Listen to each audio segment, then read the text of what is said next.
Prvý gól vlastne v tej prvej perióde domáce prostredie. Tvoja asistencia, myslíš, že to bol ten moment, ktorý vás dnes nakopol?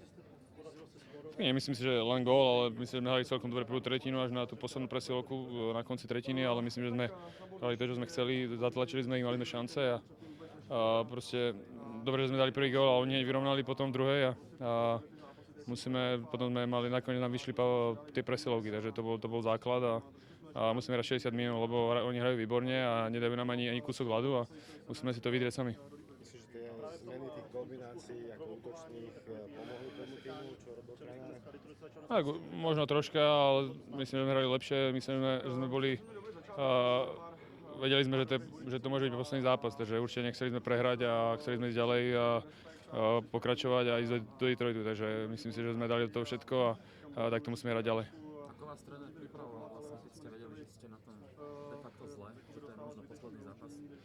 Tak všetci vieme, že nemôže sa človek pozerať, že musí hrať 3 po sebe, ale potrebujeme vyhrať tento zápas a ten uhol zase potrebujeme vyhrať ďalší zápas a netreba pozerať veľmi dopredu, treba pozerať na ten ďalší zápas, skúsiť ho vyhrať a ísť ďalej.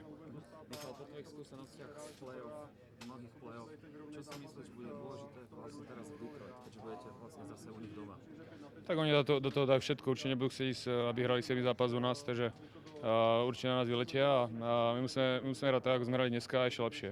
Si myslím, že musíme ustáť ten úvodný tlak a práve to, že možno ani nedopustiť, ale zatlačiť na nich a skúsiť dať nejaký rýchly prvý gól a troška ich fanúšikov troška utlmiť a hrať ten svoj hokej. Ďakujem, nech sa darí.